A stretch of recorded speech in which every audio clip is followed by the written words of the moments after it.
오늘은 베드로전서 4장 7절에서 11절까지 말씀을 두고 정신을 차리고 라는 제목으로 하나님 말씀을 나누도록 하겠습니다. 지금 유럽의 많은 교회들이 너무나 많이 쇠퇴해 가고 있다고 합니다. 지금으로부터 약 60년 전부터 아시아인들의 이주로 인해서 이슬람 공동체가 유럽에 급증하게 되었다고 합니다.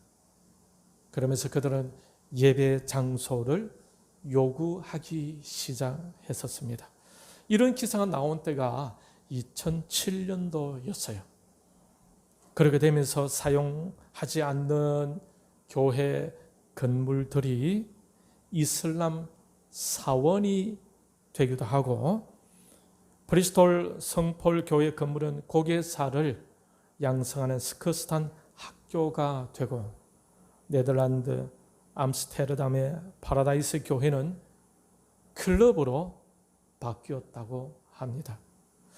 이렇게 되고 있다는 것은 유럽의 교회가 점점 위축되어져 가고 있음을 알 수가 있습니다. 지금 우리나라도 마찬가지입니다. 뭔가 모르지만은 정부가 교회를 참견하게 되면서 정교 분리 원칙이 깨어지는 것 같아 보이고, 우한 폐렴으로 인해서 마치 교회가 바이러스 진원지처럼 여겨져 가고 있는 것 같습니다. 사실은 우한 폐렴이 시작될 때 그 바이러스가 한국으로 들어오지 못하도록 적극적으로 먼저 차단했어야 했는데, 그 바이러스로 인해 오히려 힘들어하는 교회에만 문제 삼고 있는 것 같습니다. 행정명령을 어기면 벌금을 부과한다고 하면서 교회 모임을 점점 위축하게 하고 있다는 것입니다. 많은 교회 목사님들이 말씀하시기를 바이러스로 인해 교회에 나오지 않는 성도들에게 전화를 하게 되면 어떤 경우는 전화도 받지 않는다고 합니다.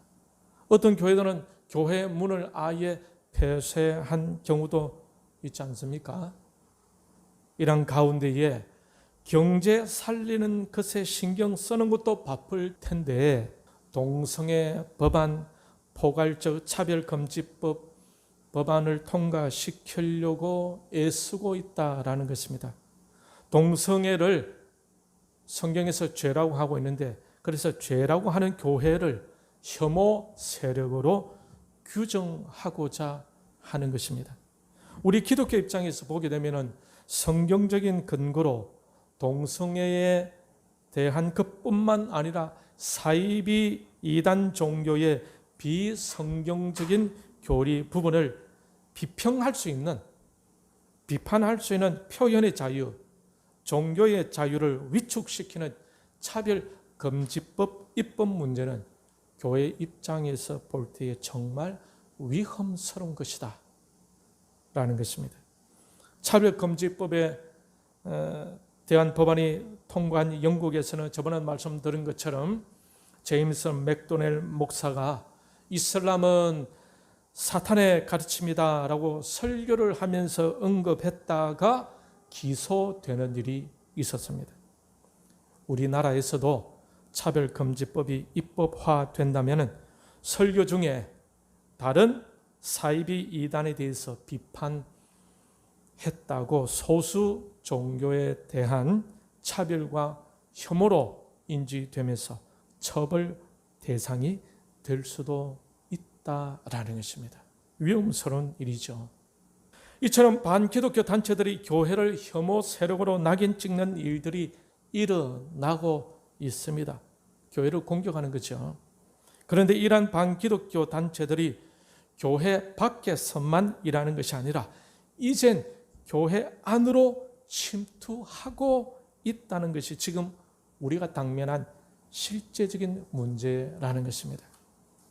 많은 신자들은 예수님을 믿고 구원의 확신을 가지고 천국의 확신을 갖고 하나님으로부터 복을 받고 기도하여 문제 해결함을 받으며 자녀들도 하나님의 복을 받아 건강하게 행복하게 사는 것이 신앙의 목적이자 목표였지 않습니까?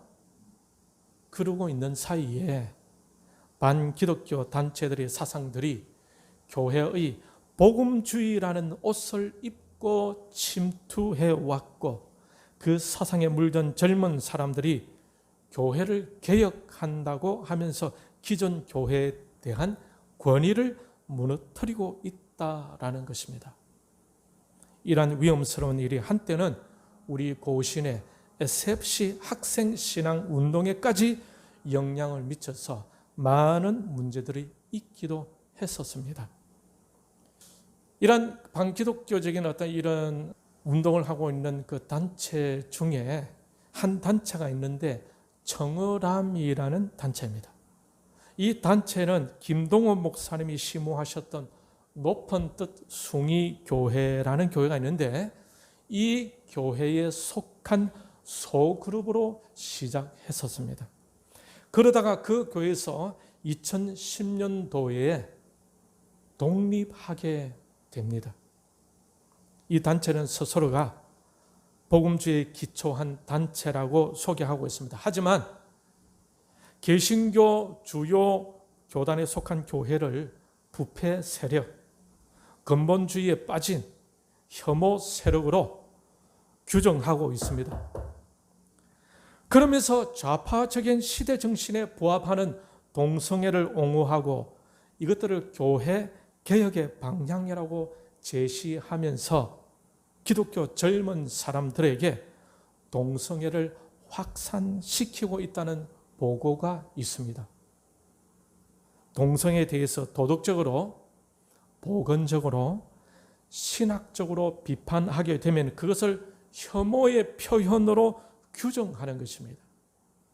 그러면서 그러한 표현을 제재하는 법들을 만들려고 한다는 것입니다. 그러면 교회에서나 아니면 학부모들에게서도 동성애에 대한 어떤 반대 의견을 표현할 수가 없게 되는 것입니다. 이런 것들을 확산시키는 일을 조금 전에 언급해드린 자칭 복음주의라고 하는 청어람이라는 단체에서 해왔다라는 거예요. 우리는 다 모르고 있잖아요. 그런데 문제가 있습니다.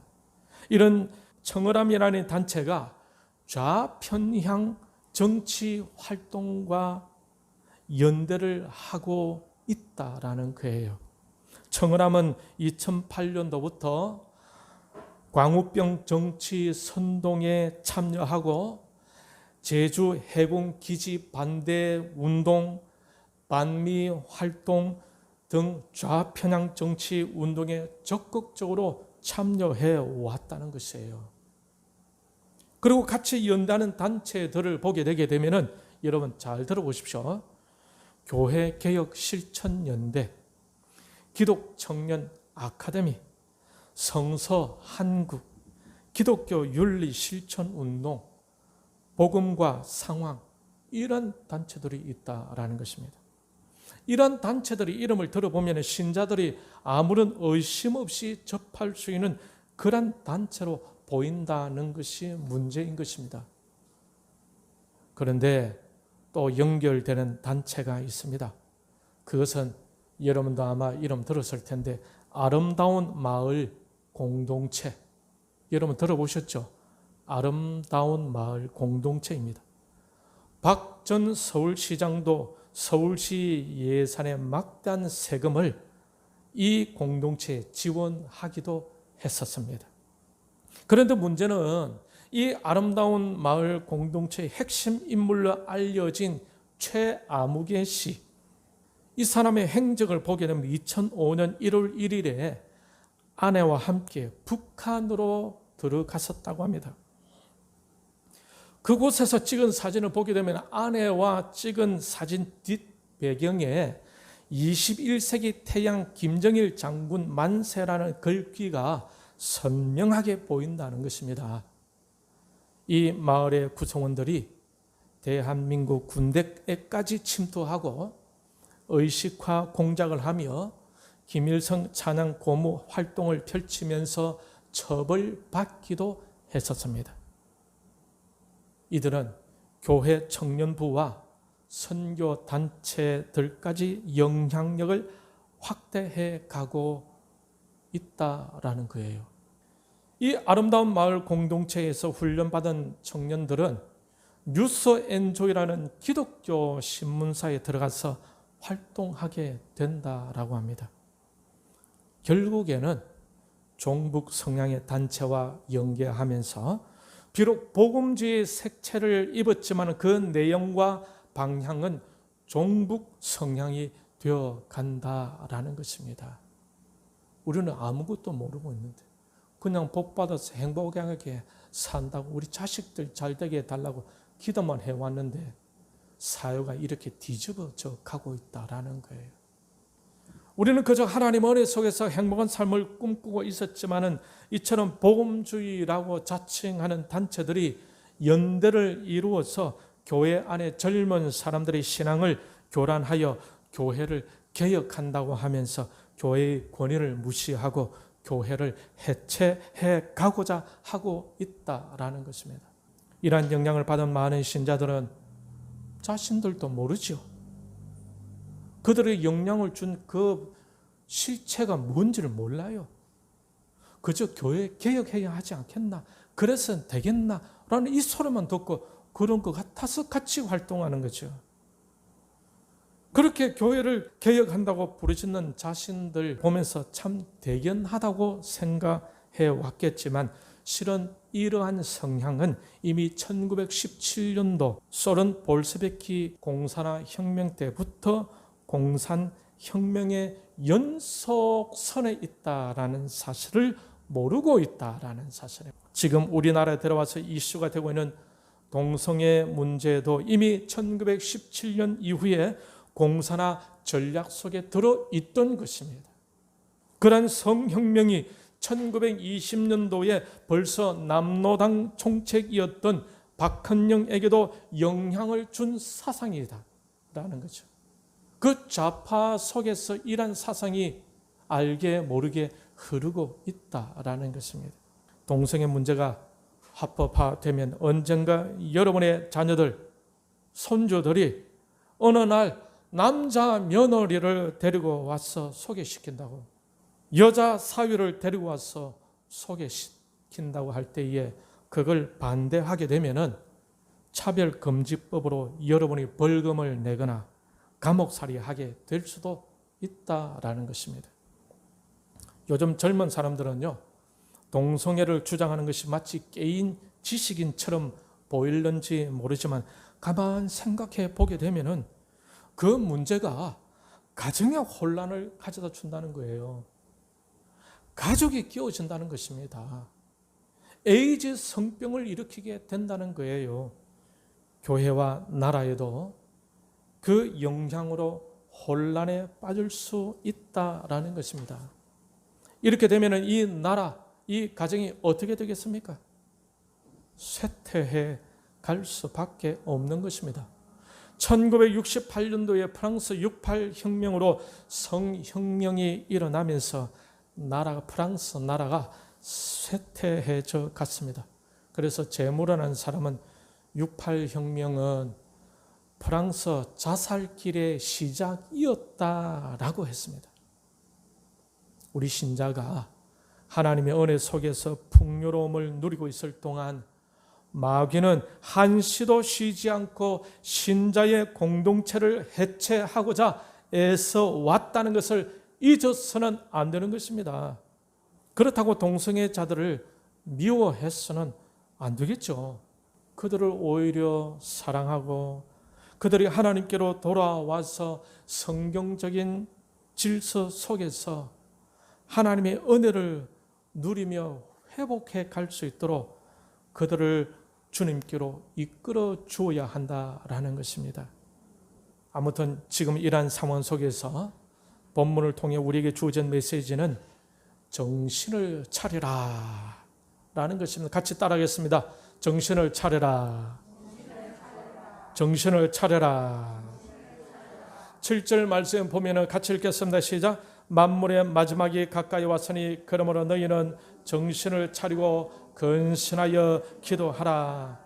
베드로는 이렇게 정신을 차리고 근신하여 기도해야 하는 이유에 대해서 4절에서 이렇게 말하고 있습니다. 이 세상은 극한 방탕으로 달려가고 있다라는 것입니다. 극한 방탕으로. 그것에 대해 구체적으로 언급하기를 3절을 보게 되면은 너희가 음란과 정욕과 술참과 방탕과 향락과 무법한 우상 숭배를 하여 이방인의 뜻을 따라 행한 것은, 여러분, 이러한 모습은 바로 베드로가 사도로 활동하던 그 당시의 영적 상황을 말해주고 있는데, 지금 오늘날의 상황과 비슷하다고 여러분 여겨지지 않습니까? 이것을 보면서 오늘 본문 7절에서 베드로는 만물의 마지막이 가까이 왔느니라 라고 하고 있는 것입니다. 오늘날 우리나라의 모습을 보면은 그야말로 위기적인 모습을 많이 발견하게 됩니다. 총체적인 위기 상황입니다. 전 법무부 장관 저번에도 말씀드린 것처럼 가정의 온갖 위조로 인한 위법한 것들을 통해 국민의 마음을 얼마나 아프게 만들었습니까? 그런데 그것에 대한 미안함도 전혀 표시하지도 않는 그 전 법무부 장관을 볼 때 참 안타까울 뿐입니다. 또 이번에는 나랏돈 130억 원을 빌렸으면서도 갚지도 않는다고 뉴스에도 나오고 있죠. 그런 사람이 이 나라의 법무부 장관이 되었다는 거예요. 기가 차지 않습니까? 그런 문제들이 다 드러났음에도 불구하고 법무부 장관으로 세우는 대통령, 조국이라는 사람의 이웃이지 이 대한민국의 대통령은 아닌 것 같아요. 맞죠? 조국의 좋은 이웃입니다. 그러나 이 나라 대한민국의 대통령은 아닌 것 같아요. 또 윤미향은 어떻습니까? 위안부 할머니를 데리고 다니면서 모금하여 집을 몇 채나 구입했다고 했는데도 불구하고 이번에 국회의원이 되었지 않습니까? 국회는 뭡니까? 입법기관이에요. 입법. 그러나 법을 만들고 법을 잘 지켜야 할 사람들이 들어가는 곳이 국회입니다. 국회. 보통 같으면 스스로 물러나야 할 일들이 이 정부에서는 그냥 밀고 나가는 거예요. 국민의 눈치를 보지도 않는 독재자의 모습을 보이고 있는 것입니다. 국민을 노예나 바보로 생각하는 공산주의 나라입니까? 이러자고 민주화를 외쳤습니까? 이러자고 민주화를 외치는 그들을 지지했습니까? 다른 정부에서 문제 있었던 것들에 대해서는 오히려 더 절제하고 더 도덕적이고 더 깨끗해야 할 이 정부가 국민을 조선시대의 백성으로 종으로 보고 있지는 않는가 하는 의구심마저 들게 하고 있습니다. 이런 식으로 하면은 이 나라의 도덕, 윤리와 가치는 다 무너질 수밖에 없는 것입니다.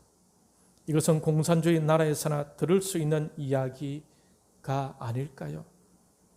이런 것들이 진리를 외치는 우리 신자가 정말 개혁해야 할 부분이 아닐까요? 이런 부분들이. 신자는 이 세상의 빛과 소금이 되어야 합니다. 그리하여 어두워지고 더러워지고 타락해가는 이 세상을 밝게 만들어야 하는 것입니다. 그것이 진리를 믿는 크리스찬들의 삶의 방향이지 않겠습니까? 지금 신자인 저와 여러분이 드디어 이 세상에 빛으로 드러나야 할 때가 온 것 같아요. 빛은 어두울 때 더 밝게 빛이 나는 것입니다. 그래서 여러분, 우리 신앙을 잘 다듬고 잘 유지해야 진짜 어려울 때 빛을 내는 신자가 되는 것입니다. 그렇지 않고 막 살아봐요. 진짜 빛을 내야 할 때 그 막 살았기 때문에 같이 어둠이 되어져 버리는 거예요. 우리에게서마저 예수님의 빛이 드러나지 않는다면 육신의 사람이 되어서, 육적인 사람이 되어서 세상적인 사람인지 신자인지 구분되지 않고 그것도 겉으로는 아주 예쁘게 포장하고 있기 때문에 아무도 모를 정도로 위조되어진 그런 신자, 성령 하나님께서는 아시겠죠. 그러니까 복을 받지 못하는 거예요. 성령의 능력, 은혜를 받지 못하는 것입니다. 아무리 가리고 감추고 한다고 한들 하나님의 복은 받는 건 아니에요. 하나님은 속일 수가 없는 것입니다. 우리에게서 마저 예수님의 빛이 드러나지 않는다면 이 세상은 더 이상 소망이 없는 것입니다. 그러므로 우리 안에 있는 빛을 더 밝게 비칠 수 있어야 할 것입니다. 말씀으로 우리 속에 비성경적인 생각, 비성경적인 습관, 비성경적인 마음, 비성경적인 삶의 태도, 비성경적인 행동 양식을 변화시켜 가야 하는 것입니다. 우리마저 악하고 우리마저 이기적이고 우리마저 불순종하고 우리마저 자기 중심적이면 이 세상에 누가 빛을 비출 수가 있겠습니까? 그래서 우리가 정신을 차려야 한다라는 것입니다. 그렇지 않으면 우는 사자처럼 마귀가 삼켜버릴 것입니다. 하나님께서 여러분을 지으셨죠. 하나님께서 여러분을 하나님의 자녀로 만들었어요. 하나님께서 여러분을 하나님의 직분자로 세우셨습니다. 그러니 그 하나님만 바라보고 그분께만 순종해야 하는 것입니다. 그러니 성경적이지 않는 것에는 따라가서는 안 된다라는 거예요. 하나님 말씀에 순종하는 데 있어서 방해가 되는 환경이 있습니까? 하나님 말씀에 순종하는 데 있어서 방해가 되는 사람이 있습니까? 하나님을 온전히 섬기는 데 있어서 신경 쓰이게 하는 것들이 있습니까? 내가 예배하는데 막는 존재가 있습니까? 내가 기도하는데 막는 존재가 있습니까? 내가 수고하고 헌신하는데 장애가 되는 존재가 있습니까? 만약 있다면 그렇게 해서 기도도 못하고 예배도 못하고 수고하고 헌신도 하지 못하고 있다면 여러분은 하나님의 사람입니까? 사람의 사람입니까? 왜 그렇게 사람의 눈치를 보면서 예배하고 사람의 눈치를 보면서 수고하고 봉사합니까? 갈라디아서 1장 10절에 보면은 하나님은 이렇게 말씀하고 있습니다. 같이 읽겠습니다. 시작. 이제 내가 사람들에게 좋게 하랴, 하나님께 좋게 하랴, 사람들에게 기쁨을 구하랴. 내가 지금까지 사람들의 기쁨을 구하였다면 그리스도의 종이 아니니라. 사람들의 눈치 보면서 하나님의 일을 등한시하고 하나님으로부터 주어진 일들을 주저해서는 안 됩니다. 무엇 때문에? 사람들의 눈치 때문에. 하나님의 사람이므로 하나님께 예배하는 일에 누가 막을 수 있단 말입니까? 하나님의 사람이므로 하나님을 위해서 순종하고 하나님을 위해서 수고하는 것을 왜 내가 사람의 눈치를 봐야 한단 말입니까? 마당 내가 예배를 하는데 어떤 사람이 마음에 걸려서 예배하지 못한다면 그 어떤 사람은 내가 하나님께 나아가는 데 있어서 방해가 되는 사람이 아닙니까? 내가 하나님께 예배하는 것에 방해하는 것은 마귀 외에 또 누가 있겠어요? 그러니 이런 사람들은 불쌍한 사람들이에요. 하나님을 믿는다면서도 하나님의 종이 아니라 사람의 종이잖아요. 사람들의 기쁨을 구하면은 그리스도의 종이 아닌 것입니다. 그렇게 살면 망가져요. 기쁨이 없어요. 평안도 없어요. 하나님으로부터 오는 복과 은혜와 능력을 누리지 못한다라는 사실입니다. 하나님의 심판은 언젠가 받게 되겠죠. 그런데 조금 전에 언급한 예배를 방해하고 수고하고 헌신하는 일에 사람들의 걸림이 되어지는 그 어떤 사람도 참 얼마나 불쌍합니까? 왜? 마귀의 역할을 하고 있잖아요. 그러니 정신 차리지 않으면 하와처럼 됩니다. 진리의 눈이 가려집니다. 마귀와 접촉하다 보면 무엇이 진리인지 헷갈리게 되는 것입니다. 하나님은 분명히 선악을 구별하는 나무의 열매를 먹으면 죽는다고 했는데 마귀는 안 죽고 눈이 밝아지고 하나님처럼 된다고 하잖아요. 그러니 하나님 말씀과 마귀의 말이 누구의 말이 좋게 보입니까? 마귀의 말이 좋게 보이잖아요.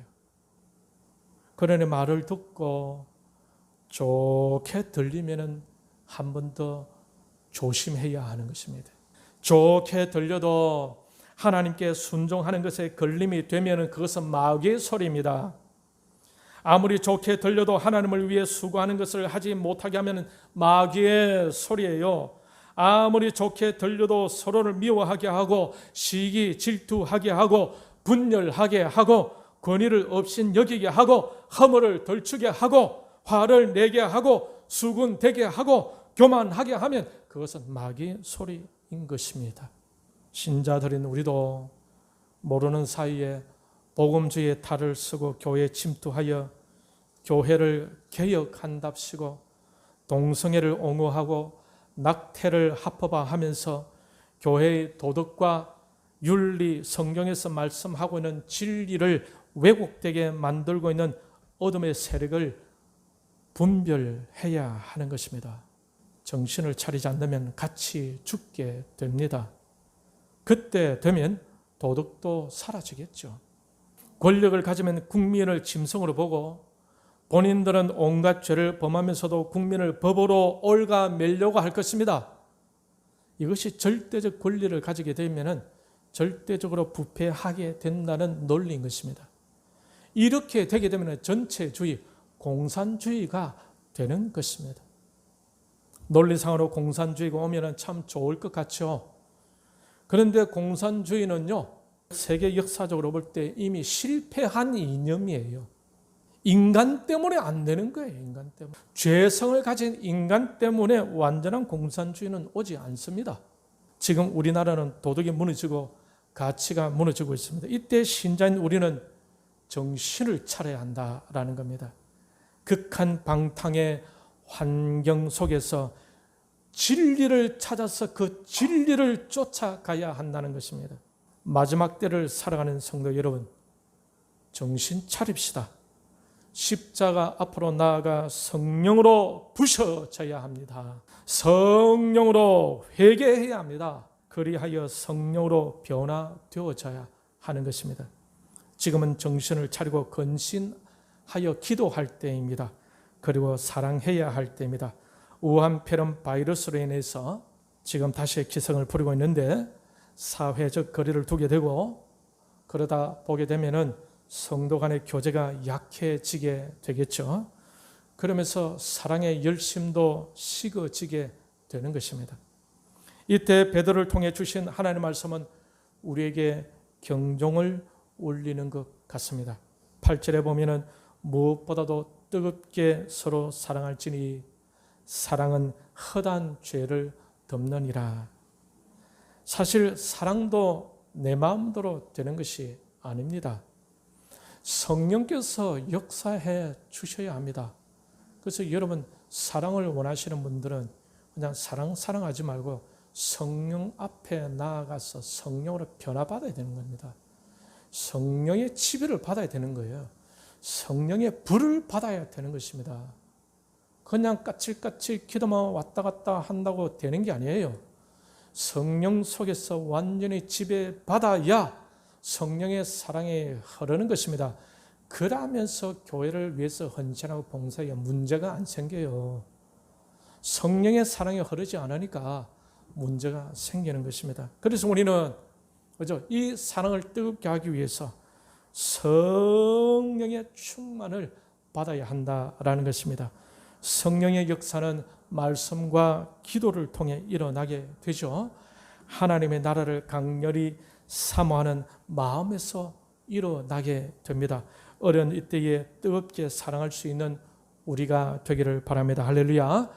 뜨겁게 사랑해야 할 대상이 먼저 누구여야 하겠습니까? 하나님입니다. 하나님을 뜨겁게 사랑하지 않는데 서로를 어떻게 뜨겁게 사랑하겠습니까? 하나님을 뜨겁게 전적으로 하나님께 헌신하지 않는데 어떻게 형제 자매를 위해서 섬길 수 있겠어요? 흉내만 내지 말고 하나님을 진짜 사랑하는 사람은 형제 자매들에 대한 사랑으로 나타나는 것입니다. 그는 하나님을 정말로 사랑하느냐? 그는 형제 자매들끼리 안에서 사랑하는 모습을 보면 알게 되는 거예요. 사랑하는 질, 사랑하는 정도를 보면은 그것이 바로 하나님을 진정 사랑하는 모습이다라는 것입니다. 우리는 하나님을 먼저 뜨겁게 사랑해야 한다. 하나님을 향해 헌신하지 못하는데 다른 영혼들을 위해 헌신할 수 있겠어요? 못합니다. 할 수가 없어요. 왜냐하면 우리가 사랑하고 수고하고 헌신하고 봉사하는 모든 힘이 바로 하나님이 공급해 주셔야 하기 때문에 그렇습니다. 그래서 근신하여 기도하라고 하고 있는 것입니다. 여러분 같이 기도합시다. 열심히 기도합시다. 먼저 성령의 지배받기를 위해서 기도해야 됩니다. 성령이 내 안에서 충만되기를 위해서 기도해야 합니다. 그리고 다른 영혼들이 살아날 수 있도록 위해서 영혼들이 살아나서 교회가 살아나기를 위해서 기도해야 하는 것입니다. 하나님의 나라를 위해서 기도해야 합니다. 하나님의 의를 위해서 기도해야 하는 것입니다. 베드로는 사랑을 실천하는 데 있어서 좀 더 구체적으로 언급하고 있죠. 9절에 보면은 9절, 10절 같이 읽겠습니다. 시작. 서로 대접하기를 원망 없이 하고 각각 은사를 받은 대로 하나님의 여러 가지 은혜를 맡은 선한 청지기 같이 서로 봉사하라. 사랑은 서로를 대접하면서 표현됩니다. 그런데 이 대접하는 것이 사랑이 근거해서 대접해야 되는데 성령으로 말미암아서 오는 사랑에 근거한 것이 아니라 자기 체면 살리려고, 자기를 내세우려고, 사람 내 사람 만들려고, 이거는 병든 사랑입니다. 그거 먹고 집에서 다 토해냅니다. 그런 사랑은 영혼을 병들게 만드는 거예요. 병들게 만드는 거. 그러니 우리가 사랑을 할 때에 기도 많이 해야 돼. 성령이 내 안에서 성령이 하나님의 사랑을 느끼게 만들어서 주님의 그 사랑을 전하고 싶어서 그는 다른 영혼이 긍휼히 여겨지고 다른 영혼이 귀하게 보여지고 그래서 그 영혼에게 좀 대접하고 싶은 이런 마음이 나와야 되지. 그러니 교회를 살리는 사랑은 내 안에서 성령으로 말하면 그 사람은 말씀과 기도의 사랑. 그 사람은 순종 잘 할 줄 압니다. 그렇죠? 이런 사랑이 되어야 된다. 그래서 대접하는 것을 통해서 사랑의 표현이 되는다.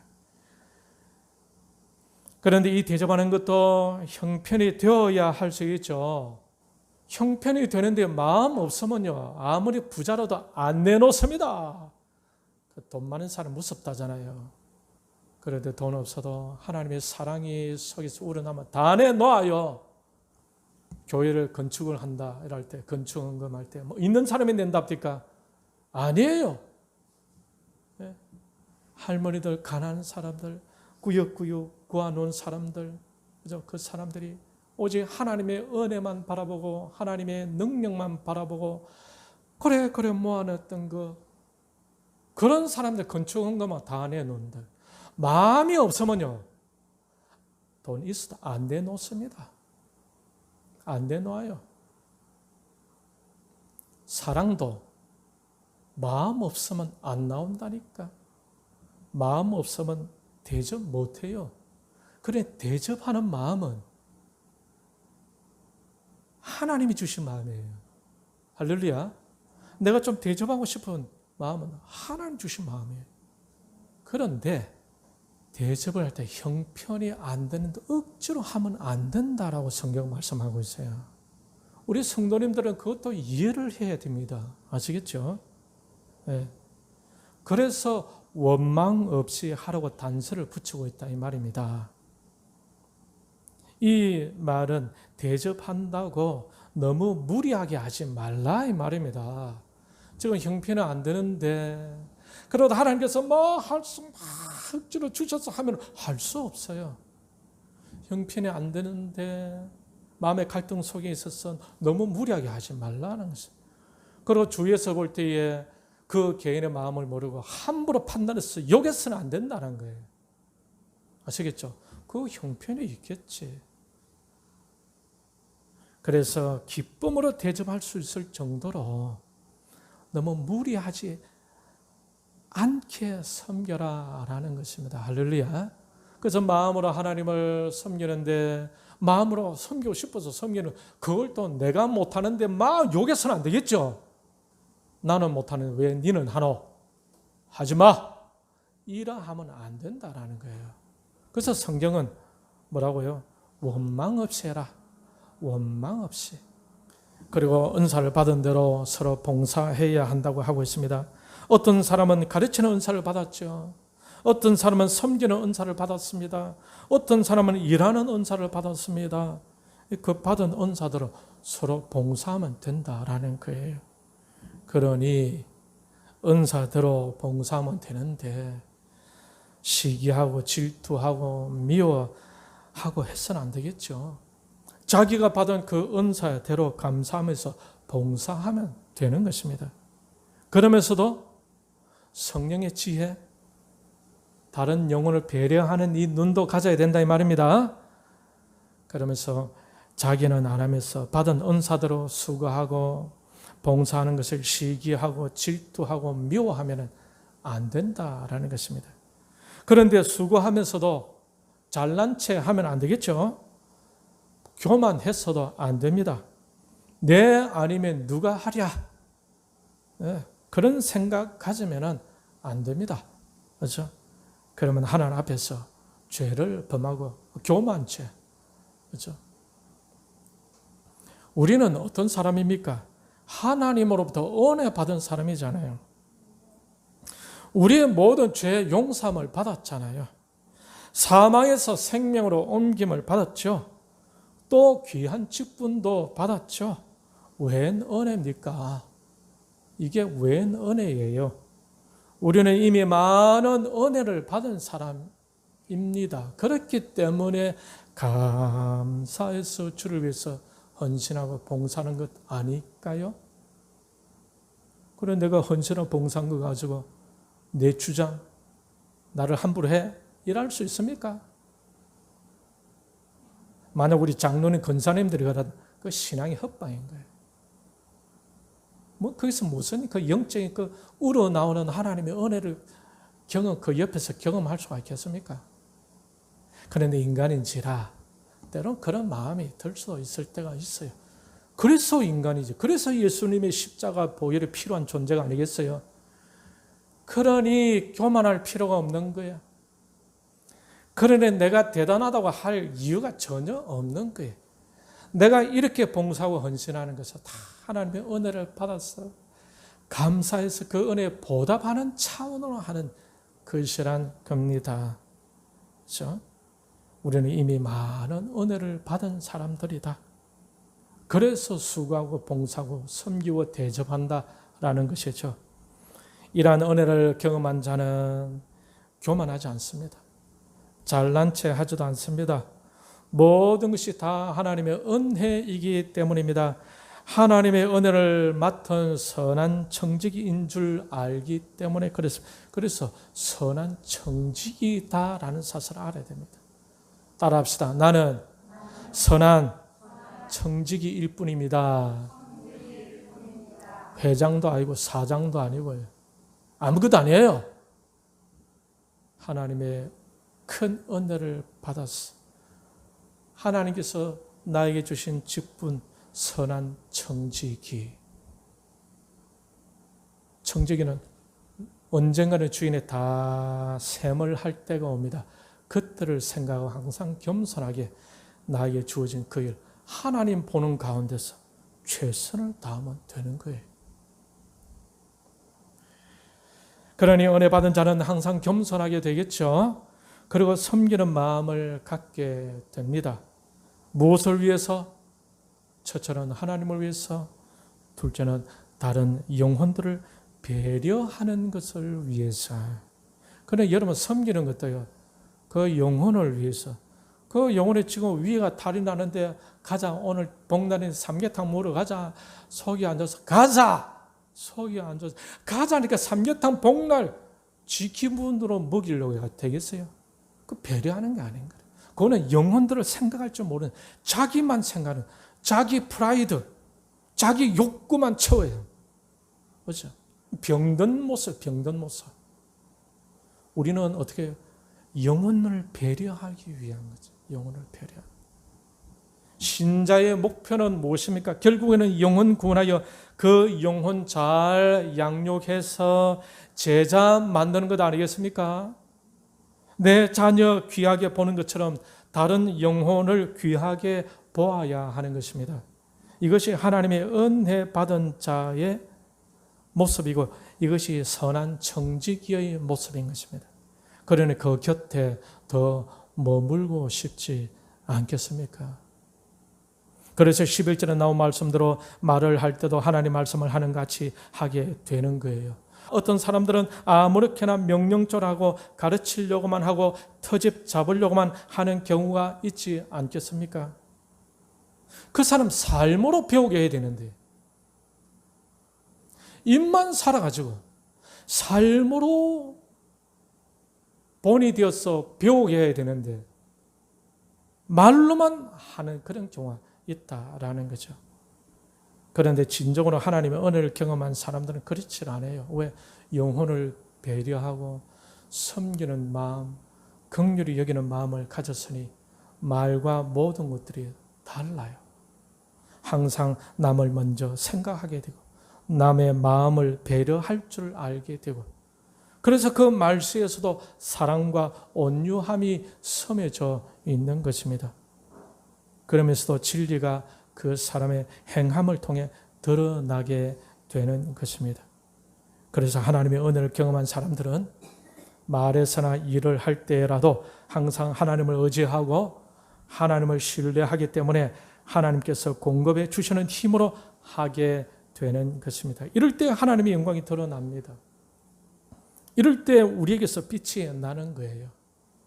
이럴 때 비로소 세상을 변화시킬 수 있고 이럴 때 교회로 사람이 모이게 되고 이것이 하나님의 원하시는 바입니다. 11절 중간에 보면은 이는 범사에 예수 그리스도로 말미암아 하나님이 영광을 받으시게 하려 함이니 그에게 영광과 권능이 세세 무궁하도록 있느니라. 아멘. 그러므로 우리는 하나님의 영광을 생각하며 말을 하고 하나님의 영광을 생각하며 일을 할 수 있어야 하는 것입니다. 하나님의 성품이 묻어나오면서 말을 하고 하나님의 성품이 묻어나오면서 일을 할 수 있어야 하는 것입니다. 그래서 여러분 우리가 손을 만지고 뭔가 할 때에 거기에 그 사람의 성품이 나타난다니까요. 그 사람의 마음이 나타난다니까. 그리고 우리 교회 와서 모델을 해 나갈 때는 하나님의 성품으로 하나님의 영광을 위해서 주를 위해서 주님이 십자가에 죽으시며 못에 두 손을 내미셨던 것처럼 내 것을 다 십자가 못을 받고 해야 교회가 제대로 되는 건 아니겠습니까? 일을 하면서도 막 온갖 인간적으로 툭툭툭툭 해버리고 그 보는 사람이 기분 좋겠어요? 영적으로 보는 사람은 다 보게 되어 있는 겁니다. 그러니 우리가 성령 안에서 사랑하는 마음으로 그렇죠? 하나님의 영광을 위하여 하나님의 성품을 가지고 수고하고 애쓸 때 다른 사람들이 다 그것을 보면서 은혜를 받게 되고 그 은혜의 그늘 속에 들어가게 된다라는 거예요. 하와 옆에 있던 아담은 그 하와의 그늘 속에서 같이 죽었잖아요. 이런 하와가 되어서는 안 된다. 그러면 이렇게 되어진 내가 이것 때문에 그렇고 저것 때문에 그렇고 그러면은 이것 때문에 그렇고 저것 때문에 하나님의 그 진리의 말씀을 따라가지 못한다면은 산에 그 나무 콧도 있고 땅 밑에 들어가 있으면 괜찮아요. 거기에는 아무 걱정, 염려, 누구도 공격하지 않고 누구도 핍박하지 않고 누구도 나를 괴롭게 하지 않는 그곳이 저 땅속 나무 콧도 있고 땅속에 들어가면 거기 가면 아무런 저야 시험 근심 들 것 하나도 없어요. 이 말은 무슨 말이냐? 이 세상에서는 악한 어둠의 권세가 역사를 하고 있기 때문에 항상 우리를 힘들게 하고 우리를 괴롭게 하고 우리를 넘어뜨리게 하려는 이런 괴락들이 있기 때문에 그 가운데서 내 자신을 지킬 수 있는 것이 신자라니까. 하와가 먹으리다 먹었는데 그 핑계 하나님께 될 것이라고 생각합니까? 그 가운데서라도 믿음으로 이겨야 되는 것이. 근데 우리는 연약하잖아요. 혼자 있으면 무너져. 그래서 이 공동체 안에서 서로를 위해서 기도하면서 서로를 위해서 도와주고 서로를 위해서 격려하면서 함께 그러한 영적 공동체로 나아가야 한다라는 사실입니다. 지금 나라 안팎으로 너무나 어렵습니다. 더러는 위기적인 상황이다라고 하고 있어요. 자칫 잘못하면 교회가 더 큰 어려움에 부딪힐 수 있습니다. 이때 우리도 같이 힘을 써야 하지 않겠습니까? 교회와 나라를 위해 힘껏 기도해야 할 때입니다. 마귀는 우는 사자처럼 삼킬 자를 찾아다니는데 정신줄 놓고 있어서는 안 될 거예요. 정신을 차리고 건신하여 깨어 기도할 수 있기를 바랍니다. 하나님의 마음을, 하나님의 뜻을 읽고 그 뜻을 따라 움직여 갈 수 있어야 할 것입니다. 벌써 8월이 지나가고 있습니다. 세월이 너무나 빨라요. 주님 만날 날도 점점 가까워 오고 있습니다. 주님 만나기 전에 정말 주님이 원하시는 마음을 가지고 진심으로 하나님께 예배하고 주를 위해서 진심으로 주님의 나라와 영혼들을 위해서 기도하고, 그래서 주님께서 보실 때에 너 정말 잘했다. 너가 그 예배를 드릴 때 그 너 중심, 주님 만나기 전에 이 땅에서 주를 위해서 해야 할 부분들 정말 마음으로, 최고로 중요한 것은 하나님께서 최고로 치는 것은 뭡니까? 예배예요. 예배. 교회의 공적 예배는 최고입니다. 최고. 하나님께서 그래서 기본적인 것이 안 되면 이것이 다 무너져. 네, 알겠습니까? 기본적인 신앙은 하나님의 은혜로 100% 충만하게 되게 되면은 예배 100% 됩니다. 그렇지 않으면 적절하게 와도 되고 안 와도 되고 막 그렇게 되어져 가는 겁니다. 여러분, 주님 만나기 전에 정말 주님이 원하시는 그 마음을 가지고 하나님이 기뻐하는 사람이 되어야 되지 않겠습니까? 마귀는 긴장하게 되는 그런 사람이 되어야 되지 않겠어요? 그래야 내가 하나님 관계에서 영적인 교통 속에서 하나님의 복을 받고 하나님의 은혜를 받고 하나님의 인도하심을 받고 기도에 하나님부터 응답받는 그런 역사가 있지 않겠습니까? 그러니 우리의 신앙생활을 지금 마귀는 공산주의, 동성애 이런 문제를 가지고 교회를 삼키려고 하는데 정신줄 놓고 왔다 갔다 그래가지고 되겠어요? 정신 차려야 된다라는 사실입니다. 그래서 주님이 원하시는 마음을 가지고 열심히 수고하고 헌신하며 주님 맞이할 준비할 수 있기를 바랍니다.